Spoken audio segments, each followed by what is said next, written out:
Great. Welcome to the CFES Brilliant Pathways live chat. I'm Andrea McDonald, and it is a pleasure for me to welcome and introduce you to Shioma Obemeata, who has a great history with CFES.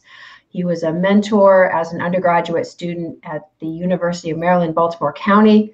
If that school sounds familiar, it's because they recently had an amazing upset in the first round of the NCAA tournament. I had to get that shout out in there for you, Sho. From there, he came to work for CFES, where he supported schools in the Adirondacks, New York City, and Central New York as a mentor, doing workshops and connecting really well with lots of our students. He is about to finish his graduate program at Springfield College, where he has also been an assistant track coach and has accepted a position at USA Track and Field in helping athletes as they prepare for competition. He will start that job in just a few weeks. Congratulations on all of that, Sho. We're thrilled to have you. I'm going to hand it over to you to interact with our students. If you have questions, please type them in, and we will present those questions to Shioma as we get towards the end of his comments. All right. Sorry, just like an echo. I didn't know. All right. College for Every Student family, thank you for having me. It's good to be back. And if there's anyone chiming in that knows who I am, good to see you, even though I can't see you. Everybody else, I just look forward to interacting with you. Hopefully this experience can be something that's beneficial. And if you have any questions pertaining to what I'm talking about or just kind of my path to being a graduate student, be happy to answer those. So topic today is the college admissions process, the process and prep. So I'm going to dive into it. And again, just chime in with your questions. So having done this almost 10 years ago now, it's kind of crazy to think about. I understand kind of the journey you're going to be embarking on. And the journey can be long and arduous, but understand that when you get that admissions letter in the mail or through email, it's 2018, right? So through whatever means you get that letter and you hand down that deposit, just know that all the hard work you've been doing is going to be gratifying.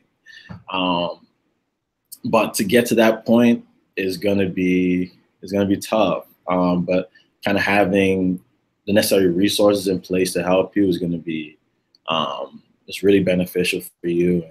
You already have people in your schools, parents, guardians that want to see you succeed. So you'd be in good hands. But just know that the process can be long. One of those the part of the process that makes it just kind of arduous is the application process in itself, right? You're going to be applying to a lot of schools, or however many you apply to, and getting the application correct through, Common App or whatever form, and writing supplements and that type of thing, can be exhausting. You can be sitting for the SAT or ACT and these standardized tests, and a lot of schools are test optional now, but all that preparation that goes into studying and any type of tutoring, anything like that, also makes it tough. Going on college visits, if you haven't already, I would definitely encourage you to start going on them. But getting out to see schools and the amount of schools you go to and answering questions and picking up brochures, that stuff is fun when you have the schools that you're really interested in. Sometimes you end up just going on visits just to get an idea. But that's all part of the process. And my personal favorite, because a lot of people, it's not their favorite, is the applications to free scholarships. There's a lot of free money out there that goes unclaimed. Good. There's a lot of money that goes unclaimed out there, because normally you kind of apply to schools, and because people are so exhausted at the end of the application process, a lot of money goes unclaimed. And I encourage you, to just build a little bit of endurance through this process. because you can make college a really financially burdenless process by taking a couple of these steps. And I hope that what we learned today can help you on that guide. Again, just chime in with your questions as we go. But again, fear not. Although the process can be long, hopefully these tricks will help you. And let's get into it. So I took the headphones out because it's bouncing back in the headphones. But good. All right. So getting started. The big question when I was a program director and even as a coach when I was at the high school level was, when do we start the admissions process? At what stage, right? And this answer may be music to some people's ears and maybe not to others, but I feel like it's never too early to start the admissions process. And College for Every Student has a great model. It's just K through 12, and education about college needs to start as early as possible, right? But the preparation can start just as early as the education does. And here's the analogy I want to give you. So a lot of us get asked, what do you want to be when you're older? And we'll say things that we like to do, or we have, family members in certain occupations, or we have aspirations to be. I want to be a doctor, I want to be a lawyer, I want to be a journalist, I want to be an athlete, whatever the case is, right? So oftentimes, or pardon me, rarely do we ever tie that career aspiration to the college journey, right? So you want to be a doctor, you got to get into a good school to be a doctor, right? You want to get into a top level school, whatever the case is, or a school that fits you best. So your career aspirations tie directly into the admissions process, which is why I say it's never too early, because if we can be asked what we want to be, elementary, middle, high school, why don't we start thinking about the college admissions process the same way? So, okay, so I have an example here. So if I have aspirations to be a doctor, right, which I'm not, I'm in sports administration, but so I want to be a doctor, and I'm applying to school, and there's myself and there's Sally across in the other side of the country. We're applying to the same school. We both have good grades. What is going to be the distinguishing factor between myself and Sally? I think this trick will help you. I would say the practical experience that I could gain before I get to college that will separate me and to separate you, right? So you'll know that through the college process, there's a lot of people applying to schools, a lot of people with really good grades, but building the resume, so to speak, to kind of separate you and building that practical experience is something that you can do as early as middle school, right? So using the doctor analogy, okay, I have good grades, I score well on the SAT, and when I was in the 10th grade, I spent a week in the summer shadowing a doctor at my local hospital. And these things exist. It's a Google search away, right? There's small things that you can do. Or I went to camp with, that was STEM focused, that's science, technology, and all that stuff, right? So doing the things necessary to kind of distinguish yourself is my first big key in the college admissions process. So my first exercise for you, and if you're watching, we can do this as we go. Our first big key is to create a resume. So a resume, if you are unfamiliar, is just a one-page document that summarizes who you are. And I'll go over the certain aspects of each part of this resume as we configure it. So if you're following along, just grab a piece of paper and grab a pen, and we'll get to it, right? So a typical resume, it starts off with your education, right? So at the top of this resume, I want you to put your education. So your high school, if you've moved and you transfer schools, you're gonna put whatever high schools you've been to, and you're gonna put your expected graduation date.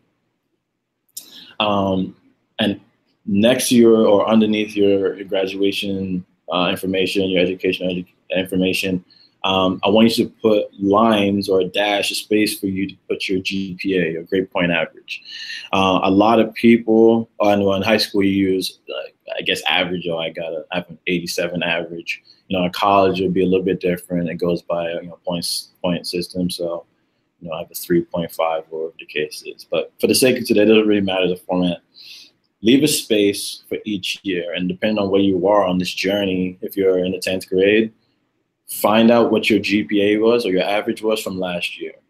And at this current time, I know the year will be ending in the next couple of weeks, or the case is, but write your GPA or your average in right now, and then space for next year and space for your senior year. So the importance of your GPA, it serves a couple purposes. One, it helps you to see your progression over the 4 years, right? So if someone was to say, hey, John, you've done a lot better this year than in years past. And you could say, well, you know what? I've actually been trending upwards for all 3 years of high school to this point, right? I had this GPA then. I had this GPA then. You understand the concept. And a lot of times on the college admissions process, they're going to ask you about your grade point average and your average and stuff like that. And part of an essay question might be, tied into your GPA. For instance, I know from my personal experience, when I knew I was a Division I track and field athlete at University of Maryland, Baltimore County, as Andrea spoke about, and I knew I wanted to get a Division I scholarship. But to that point, up until my senior year, I didn't have the greatest grades, and I knew I wanted to go to a good school. So my senior year, I really kicked it into gear, and I don't even know what I had at the time. It's been so many years, but I finished out my senior year a lot stronger than I had prior years. So when I was on admissions interviews, I could say, high school had been kind of rough. I actually moved from England at that time, so I was just adjusting to a new culture, and that was kind of one of the factors for my freshman year. But I could speak to the story, and my GPA was part of my story, and it could be part of your story as well through the admissions process. So making sure that you have that in place on your resume, and it'd be information for you to kind of relate to as you fill out your apps and you meet people and stuff like that. Okay. Underneath your education, you're going to write a small summary about your college aspirations, or your career aspirations, whether in college or career, I guess. So this, to me, is just, again, this is just my perspective, but this is just a 3-sentence paragraph and summarizing why you want to do what you want to do. A lot of times, I didn't know. When I was in senior high school, I knew I wanted to become a Division I athlete.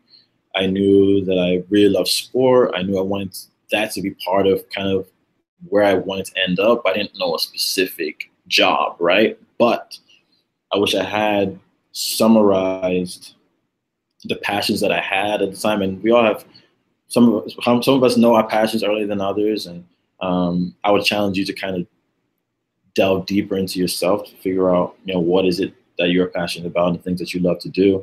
But this paragraph can be something that you build off for a lot of the essay questions that you'll end up writing, right? Or you'll end up speaking to college admissions personnel at college fairs, and they'll say, oh, why are you interested in the Ohio State University? Well, I love the culture of X, right? You can point to specific things because you know what it is you're passionate about and how certain schools can serve you in achieving that. All right, so if we weren't live, I don't know who's doing this right now, but I would challenge you to take a couple minutes now, and if there are any questions, I can take them. But if I would challenge you to take a couple minutes now and just kind of write, what is 3 sentences? And I'll share what I wrote, and hopefully that can guide some people. So my career aspiration was to be a sports administrator. I'm in grad school. I'm doing athletic administration. And if I was to summarize my career aspirations, I would say sports and helping others have been a major part of my life. as a Division I athlete and coach, I've experienced track and field through many avenues. I want to join. I want to join an organization that can help me channel my passions, and that is why I want to be a sports administrator, an athletic administrator, right? So it's not necessarily specific to any one place or anything, but it's more for you to kind of summarize what it is that you're passionate about.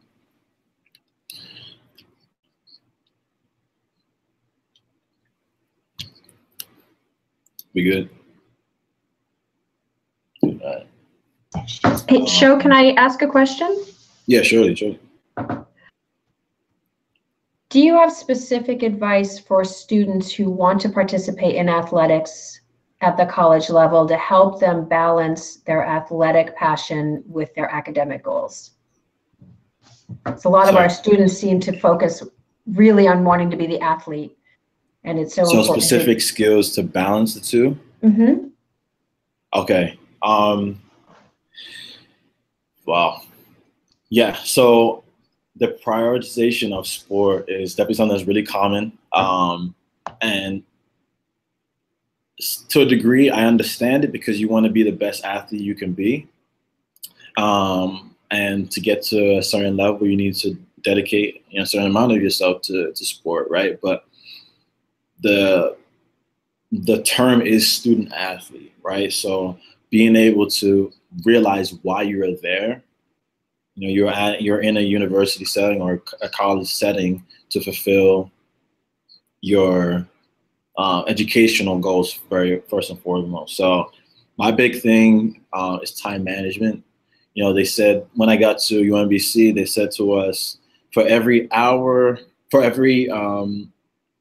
unit, I guess, of your credits that you're taking, you need to dedicate 1 hour to that unit. So if I'm taking a 3-credit class, I need to study for 3 hours. And I have 5 classes, right? You got to be full-time. You're at least at 12. To graduate, you need to probably average about 15 a semester, right? So I have to study 15 hours for my 15 classes. Oh my goodness, I've never done that in my life before, right? But to be honest, to set yourself up for success, you do need to set up that already delegate that time and understand, right? If I get it done here in the classroom, I'll have more than enough time to train and do what I need to do in the athletic arena. And then when you walk across that stage, not only were you proficient, in sport, but you're more than proficient in the classroom as well. So I'll say time management. Great. Thanks, Sho. We do have another question. Okay. A lot of students aren't sure what direction they'd like to take, even as they enter college. Do you have advice on how they could tailor their resume if they're still trying to figure things out? Absolutely. I'm actually going to talk about that. But basically, it's really just an identification of kind of where you're at that point, right? I mean, no one should be forcing you to know what you want to do, but you should definitely have an idea of the things that, one, you're good at, and two, you're passionate about. I heard a quote that essentially says, if you cross your passions with your purpose, you'll find your direction in life, right? So I knew, I'll just take myself an example. I knew I love sport. I knew that I work well with students, very representative of the College for Every Student organization that we support. You'll find your purpose, and it was happenstance that I crossed paths with CFES back in 2011, right? And I haven't looked back, and that experience has really channeled the path that I'm on, right? My professional path. So I would say, kind of identifying your hobbies, identifying the things that you like to do, the things that when someone says, hey, you can do this with your time, it's the first thing you think of, right? Even if I know Fortnite is a big thing right now, but it's crazy the amount of time that people are dedicating to this video game.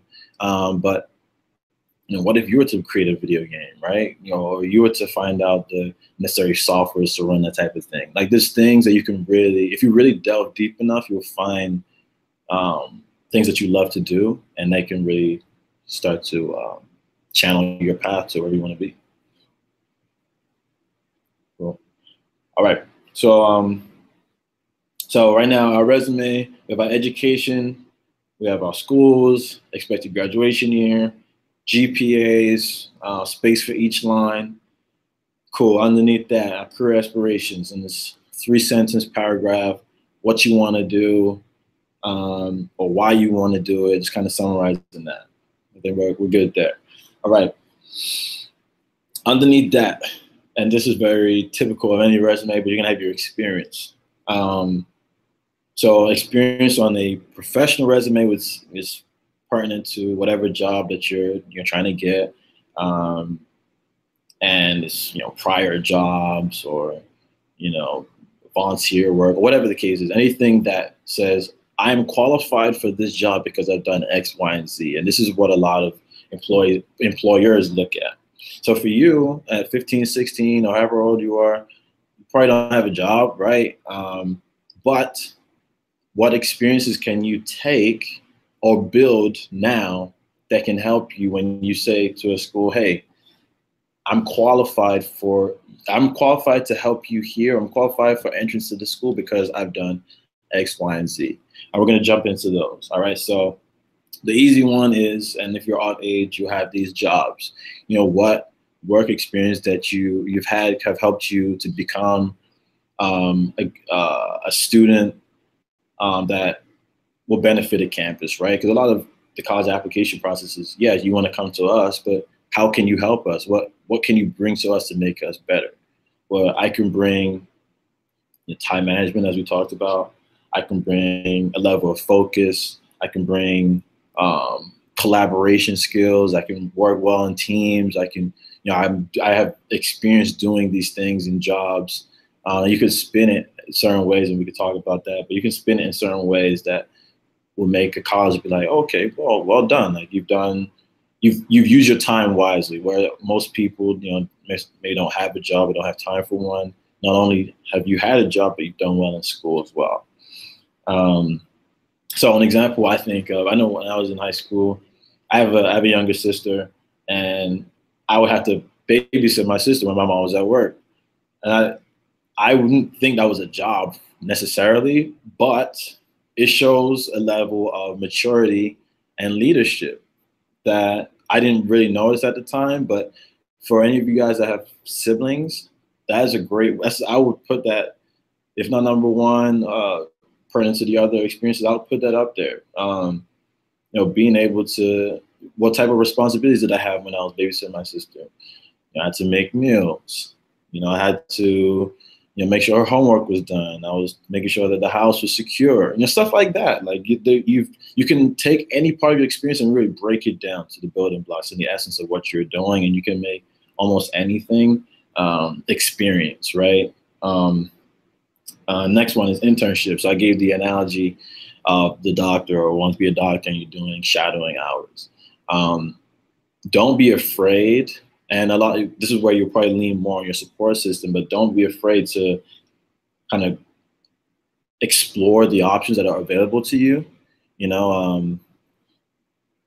you want to be a journalist, for instance, I'm sure that there are easy ways to kind of get into any type of journalism while you're in high school. If it's learning how to take pictures for a magazine or a website or whatever the case is, or even starting your own website. That's a really easy one too that people don't kind of delve into. But there's a lot of ways to get involved early.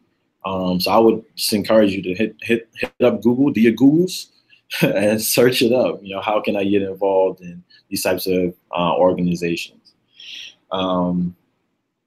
Shadowing, again, I think it's more for, clinical jobs like physical therapy, occupational therapy, medicine, stuff like that. And depending on the size of the town that you're in, maybe there's, maybe a private practice that you could go to. I know for here at Springfield College, up in Massachusetts, come and apply, shameless plug. When we're very strong in our what we call CAP program, so athletic training, occupational therapy, physical therapy, and physician assistants. And those are the big ones that people stay, and they stay for undergrad and grad school. And part of the application process is, how many shadowing hours have you done? So a lot of people apply because they waited, and that's why we're not going to wait, because we didn't get this resume intact. A lot of people wait until they're now second semester juniors, or I don't know how you break it up in high school, but they wait till they're now applying to say, oh man, like, I haven't done anything, and then they try and log everything else in the summertime before their senior year. Now, that's not bad, especially if you didn't know it was expected of you, but because you're taking this resume example, you could say, all right, I'm in 9th or 10th grade, and I know that, there's a hospital down the street that I can spend a couple hours in and just kind of see what it's like, even just going to visit and talking to people, that's enough for you to say, look, I've done extra to set me apart, and that's the thing. Like, nothing is too small.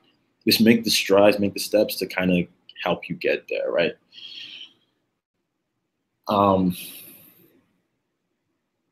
Yeah, I thought those are the big ones as far as experience goes. And we're actually going to talk about kind of extracurriculars and how we can flip those into being real. I guess they're pertinent to your experience, but how extracurriculars can help you build your resume up, because I know it's a lot of time you spend is in school, in clubs and such. So we'll jump right into those now.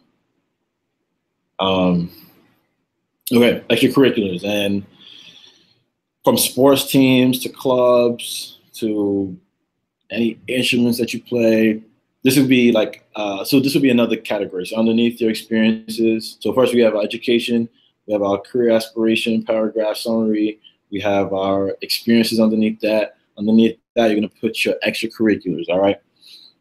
And if you're any type of sports team, I want you to list every team, even if you got cut the day after, even if you, whatever, like, you're gonna do everything you tried out for, any type of volleyball, Quidditch, I don't care what it is, you're gonna put it down, because it shows that, one, you're not afraid to get out there. And a lot of college is, all right, you're gonna be a contributing member to this community. Are you willing to do that? Well, yeah, I'm ready to do that, because, man, look at all the teams I was on. Look at all the clubs I was part of, all right? And I would love to hear what you guys are doing in the comments if you drop those in. But for instance, for me, all right, I was on, what teams I was on? I was in track and field. I was on basketball. I didn't play. I was third string. Okay, I took the notes for coach. I was tallying the points and the rebounds. I wasn't even good at that, so he took that away from me. But anyway, I was on the team. I was, what else did I do? I played soccer. I had to play soccer for 2 years, and then I thought about playing volleyball. I didn't put it on my resume, but because I didn't actually do it. But that was one of those are the sports I was involved in, right, in school. Clubs. I was part of the student government. I'm sure a lot of you guys are part of student government. I was part of the photography club, because that was a passion I had, and which ended up being partly what I majored in college. I was cinematic arts. And people look at me with two heads like, what is that? Cinematic is just film. So that was something I actually got experience with early. And then I was basically part of like this mentoring organization. I don't remember the exact name, but so those are the 3 clubs I was part of, right?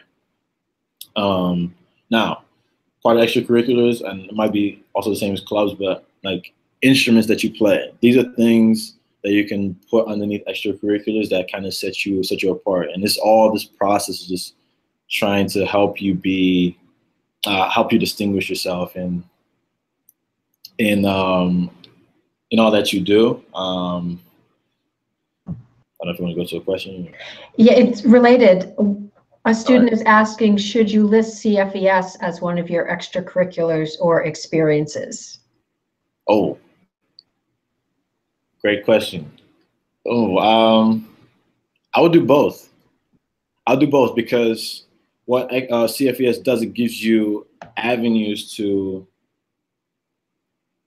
you can build multiple skills through CFES. So, for instance, I know Crown Point is a great example of, you know, schools that are going above and beyond with College for Every Student model.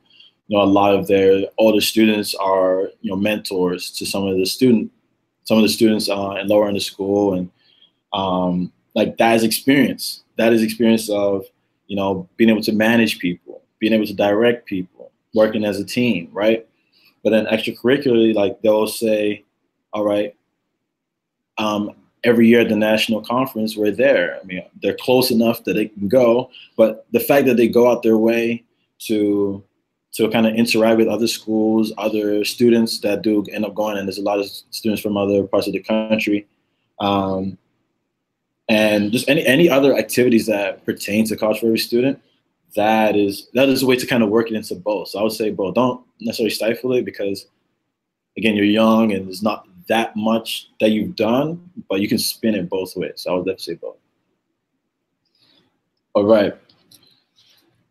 So just to dive deeper into extracurriculars and kind of the benefits of it, I want to talk about leadership and, you know, how you can speak about your leadership style and leadership skills that you develop through these different avenues. So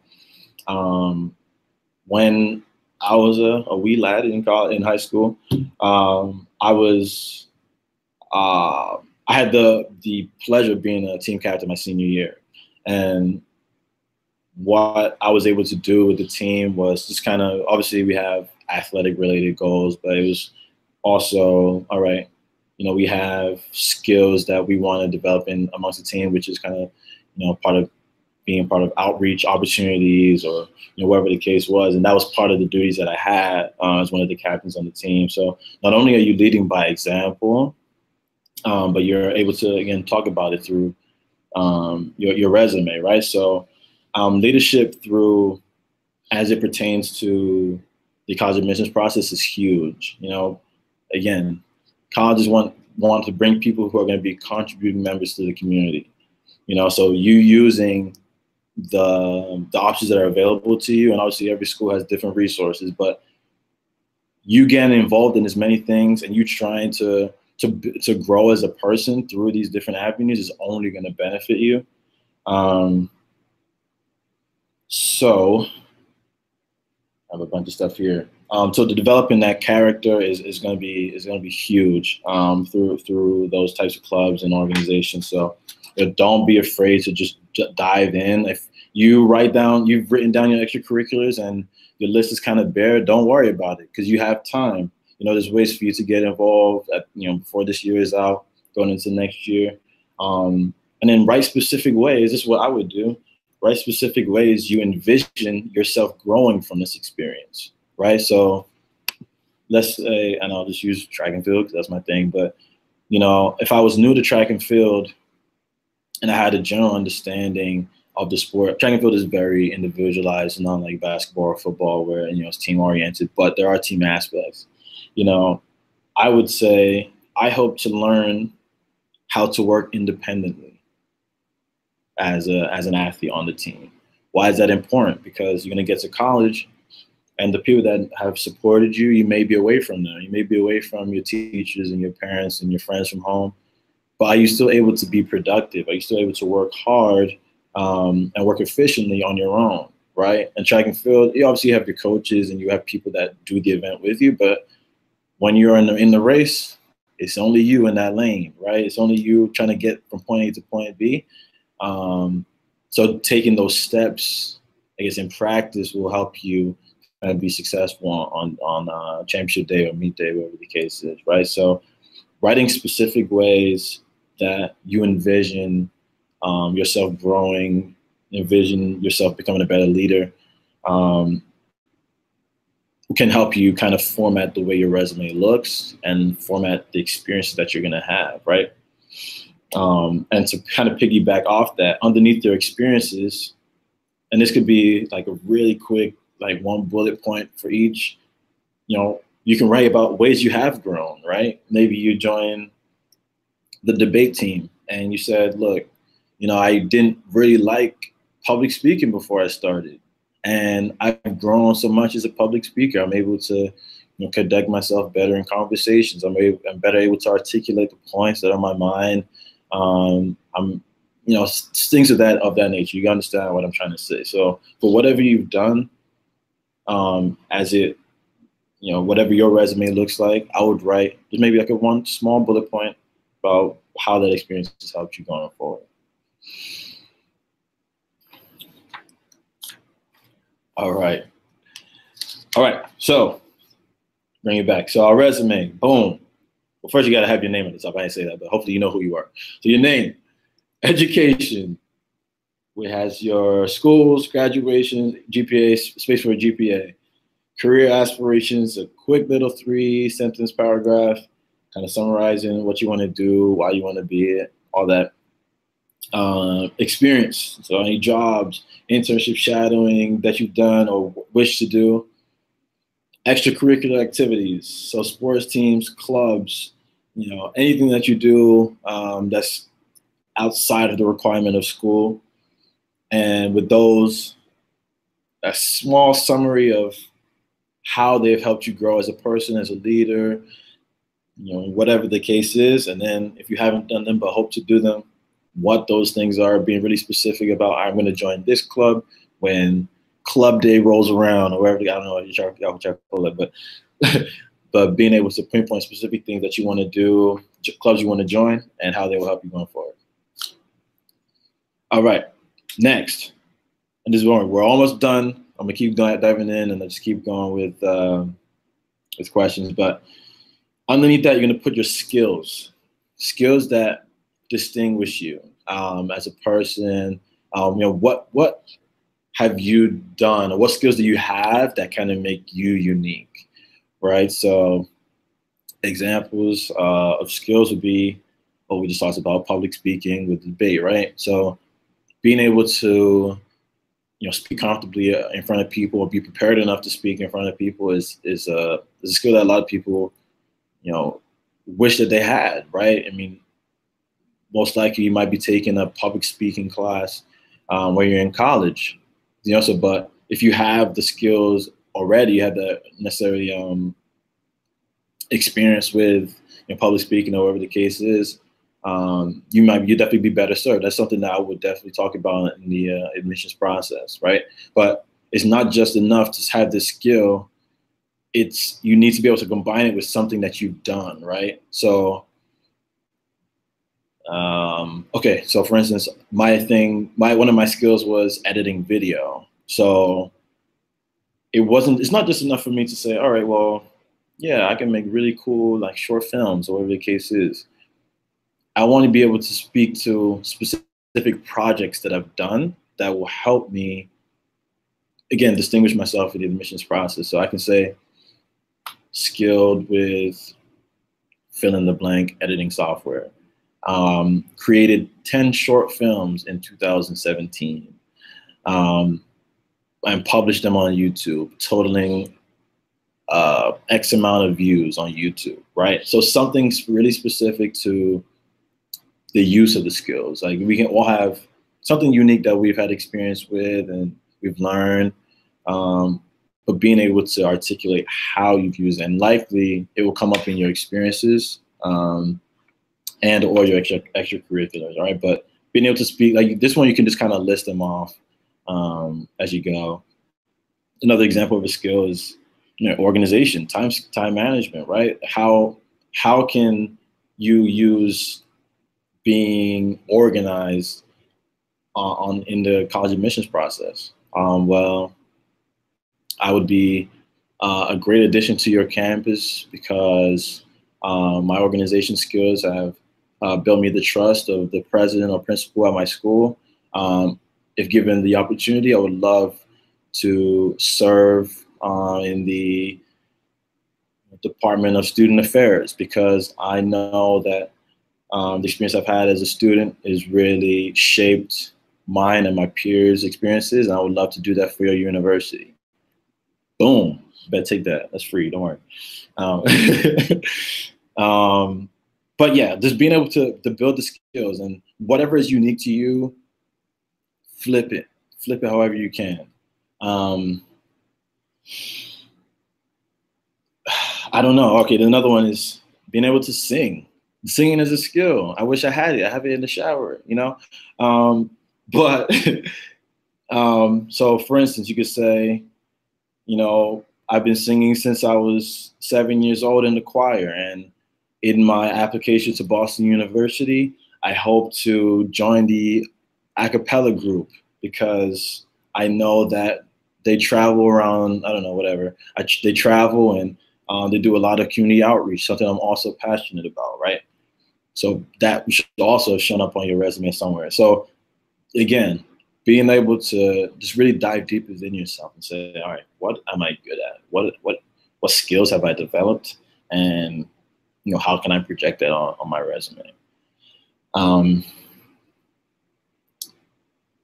So yeah, that's a small summary right there. And at the bottom of this page, and this thing, as you go, the earlier you start, the more this resume is gonna fill up, right? And we want that. We want to have enough information when it comes time to apply to schools. You can say, man, I'm really, I've done a whole lot. I haven't forgotten what I've done. You know, I can reference it on aspects of the application. And even if you actually you end up applying to jobs, you can actually hand this thing in and say, obviously condensed, but you can say, look, you know, this is the experience I've had in X, Y, and Z areas, and this is why I'd be a strong applicant, all right? So making sure that you keep a running log of this, don't delete anything. You know, yeah, you evolve as a person, but the person that you were before has made you the person that you're becoming. So do not get rid of any information that you write down on this resume. Shioma, we had a question about whether you should use skills like creative and hardworking in your resume. Are those concrete enough in your opinion? Creative and hardworking. On their own, I would say it's too loose because I know you're creative and hardworking, but I want to see it. I need examples, right? Again, this resume is a summary of who you are. You're unfortunately, and you'll see this in the job application, not unfortunately, but through the college or job application process, you're just going to be a collection of words to somebody. So you need to tell a story about where you've been, where you're going, and what you hope to accomplish, right? So if you can say, all right, I'm creative, I'm hardworking, and this is how I exercised it, because you know, I have this talent or this gift, I was able to utilize it in X way. And that's where I want to hear, if I was to read it, that's where I would want to, you know, read how you applied the skills that you have. So I would say it's not enough just to write that. I would back it by evidence. And if you are in that position where you're like, okay, well, I am creative, I am hardworking, I have X, Y, and Z skills, but I haven't done it yet, today is the day. There's no time better than the present. Go out and exercise as best you can, you know, even if something as simple as painting, creating a drawing, creating a picture, some type of, for the creative side, right? Creating something concrete that says, all right, this is how I utilize this skill. And again, nothing is too small because it's going to evolve to something else. And again, building these skills is absolutely necessary. And again, projecting the skills upon the admissions counselors or admissions officers who will be reading your resume is really, really important. All right. So the last part to this resume that I have, and feel free to add to it. I'm sure your, you know, teachers or whoever else is in your school can help you kind of format a different way, but just, yeah, just my suggestions. The last piece I would put is hobbies. Things you like to do for fun. And again, this is just part of you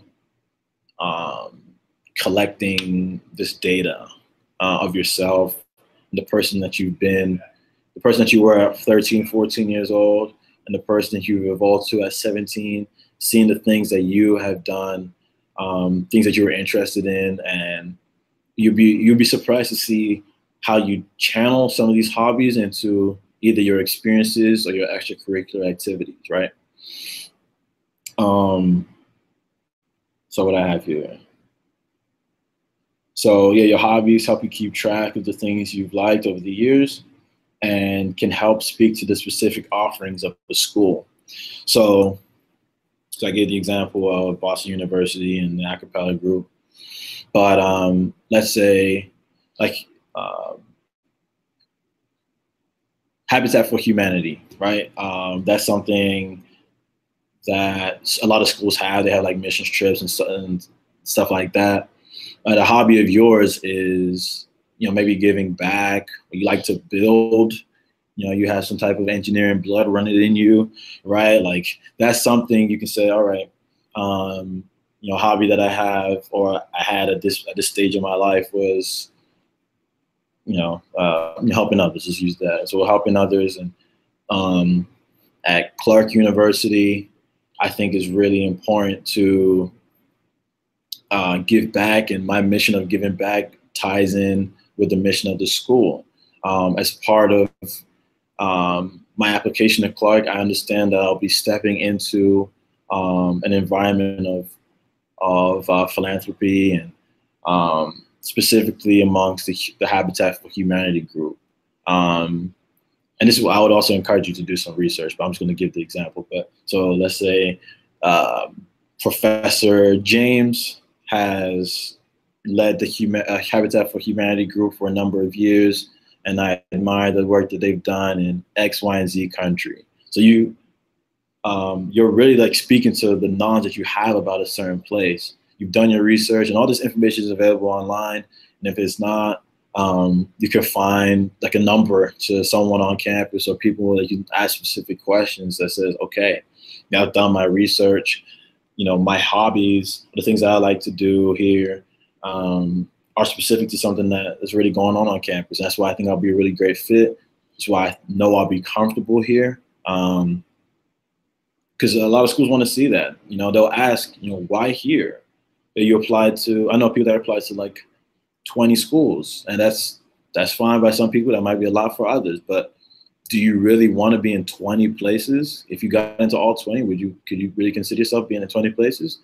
Maybe, but speaking to specific ways that those 20 schools have offerings that appeal to you, and that on the flip you can support them and help them, is going to be what makes you jump off the page versus everybody else. Because a lot of people read the generic, oh, I think it will help me with my career path, and that's fine. Some people like that, it is. But if you can say, look, my hobbies, my skills, my extracurriculars, the experiences that I have are very specific to what your university offers me, and this is how I know that. You ground it in research, you're gonna be flying. All right, you're gonna be flying and really utilizing that CFES experience that you've garnered over the years. All right, just this is summary to summarize it. So I sound like a broken record, but it's all good. So our resume has our education, our career aspirations, our experiences, our extracurricular activities, skills that we have, and we support those skills by something concrete that we've done with them, and our hobbies at the end. It's really fun. Like, I don't know what I like. I like to watch Netflix. That's one of my hobbies. But hey, if I apply to the school that the person that created Netflix, I think that'd be something cool that I would know because I've researched it, right? So yeah, whatever the case is, you write your hobbies down, see how you've grown over the years, the things that you liked over time. And again, do not delete anything. Like, this is a running document that you'll have over the years and will serve you going forward.